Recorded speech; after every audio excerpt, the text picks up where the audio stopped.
Hey guys, Dib the Awesome here to give you a event informational video where we talk about the latest, events, what have you, discuss them, review them. Are they good? Are they not good? What's the best way to do them? And today is another flash breeding event for this video for you guys. It is the M2 Wavered Yamato event where you have a chance to breed either M2 Wavered or Yamato if you have the pairings of RRFL and Monster Device. Now I really like this event. I like it. I like these events where, while it doesn't really have a whole bunch of time in it, it's a really nice thing to get a chance to get legendaries you might not have to fill out your books, or really good, just really decent attackers for competitive play. One of these monsters is a book monster, Yamato, and the other one's a really good attacker, M2 Wavered.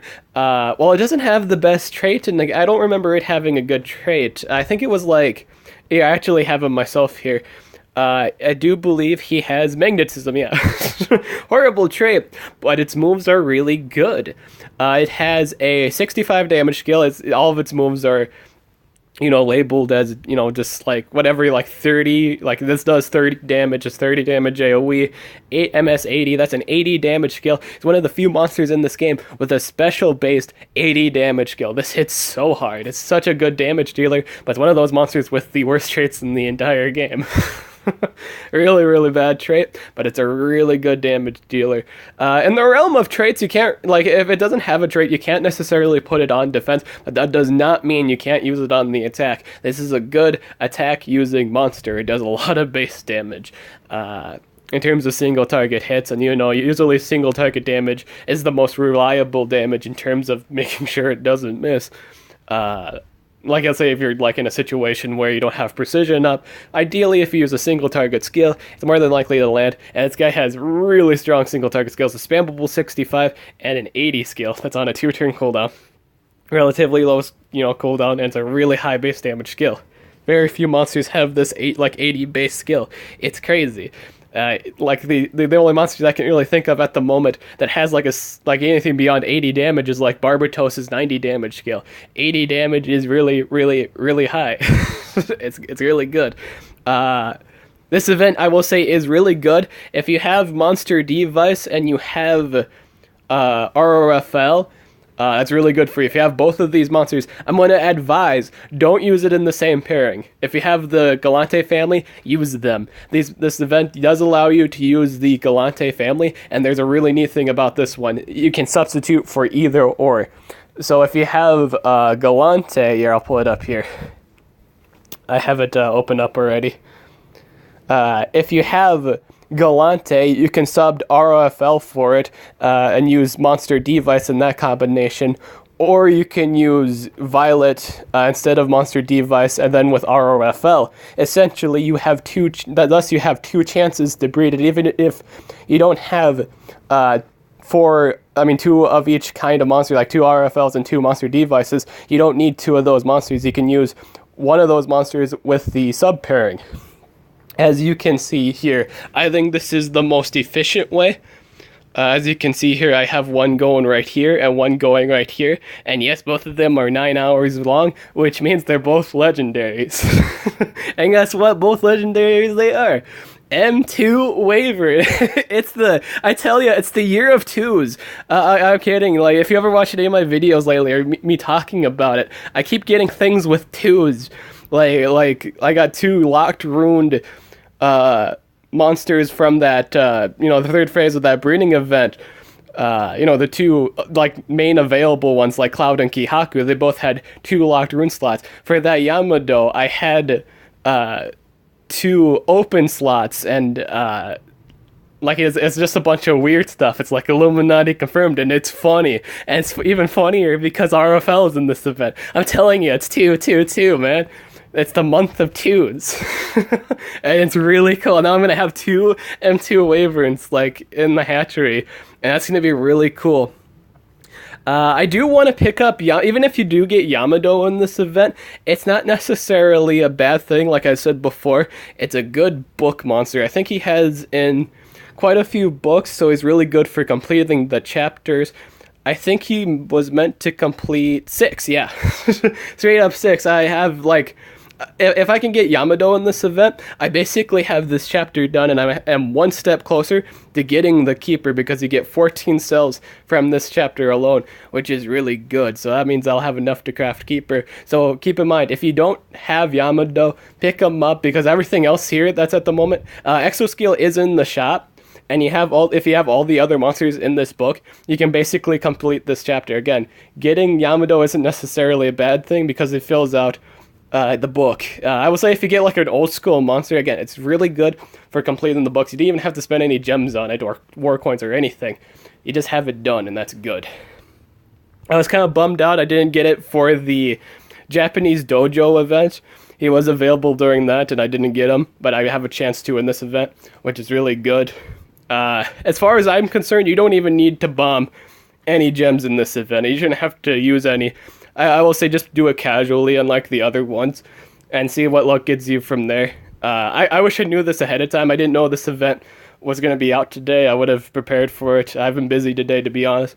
Hopefully I can make most out of it. I will say at most, only rush. Like, don't rush any of the breeding, like the hatchery times. Rush the breeding times in terms of just this event, just this specific event. It's not too big of an event where you need to speed up the hatchery. I will say once you get the hatchery full, then stop spending gems. You don't need to bomb a whole lot of gems. Just be patient with it. If you have your temple maxed out, again, play it casually. I say 4 gems at the most, I guess. You can otherwise just play passively. Take it to 2 gems. That means like there's 2 hours left. I say that because normally you can get those 4 gems back by just watching trailers. There's still, I think there's still a day for this event. This sells at Monsterwood. I'm going to make a video about that after this video, actually, so that's going to be relatively soon. Well, I'm going to have both of them posted. Oh, snap, 2 videos in one day. Oh wow. Oh, gee willikers. That's really good. I don't even think people say gee willikers, but, you know, it's funny. But yeah, you can get Yamato and remember other exclusive monsters. Oh, so you might not even this might not just be the only combination you'll get. Like, so if you use this combination, you might actually get more than the legendaries here, because they're saying that too. Remember, other exclusive monsters may come up as a result of the combination. I don't know the other results yet, because I've only done this once, and I mean, I've just done 1 rotation today, as in, like, I just put these 2 up. So I don't know what the other results are. Yeah, I have no idea. Like, I don't know the other extra exclusive stuff you could get with, like, you know, if you do the combinations, what have you. But I see this as a really good event to get, you know, possibly get something to rank up. You know, if I see a lot of people have M2 wavering. So you can rank that up. That's always good. I don't see Yamato being all too good. He's a good self-buffer, but he doesn't have a good defensive trait. I don't think he had Harden. I think he had Magnetism. I think both of these monsters have Magnetism, so they're not ideal for defense. Period. But, you know, maybe if the enemy brings a Possessor, maybe Yamato will serve some use. But in all honesty, though, just use something else. It's not usually good to run something that doesn't have an immunity on defense. It's just a bad thing to do. Again, these are great attackers. I mean, like, Yamato especially, not words, not Yamato. M2 Wavering's really good in terms of damage. It's one of those few monsters that don't suffer from old age in terms of single target damage dealing. It's really good at that. AoE damage, it's really sad though. Like, extremely sad. He has AoE birding, AoE stamina drain, like a 50%, but I wouldn't run it. I just like to run the DOT. I think DOT is better. But you use him for the single target damage, and he does a great job at that. He also holds single target stunning. Yamato, again, self-shielding, single target magnetism, that kind of feel. I do believe he single target burns too, but he doesn't have, I don't think he had an AoE. I think that's why I didn't like him too much, or at least a lot of people don't like him, because I don't think he has an AoE. But again, you can get other monsters in this event. I don't know what, But I'm pretty sure there's a chance you can pick up an RFL or a monster device too. So there's a chance to even pick up things you will actually use too. Like really, really good stuff that you can use competitively beyond, M2 Waiver. You might pick up another monster device or another RFL. RFL is really neat in terms of status effects. It's a good status effects user. And our M2 Waiver, M device is really good at supporting. And yeah, that's pretty much it for this video. Overall, really neat event. I hope you guys get lucky. I hope you guys get a bunch of good things in this event. Let me know if you get anything exclusive. Yeah, they said there was exclusive stuff, as is said in the paragraph here. Let me know what you guys get in the comments below. I really am interested. Right now I have M2 Waivers. I'll plan on putting it in the comments below what I get throughout the entire event after it's over. But so far I have 2 M2 Waivers, and I'm very happy about that. I'm Nib the Awesome, and I'll catch you guys later.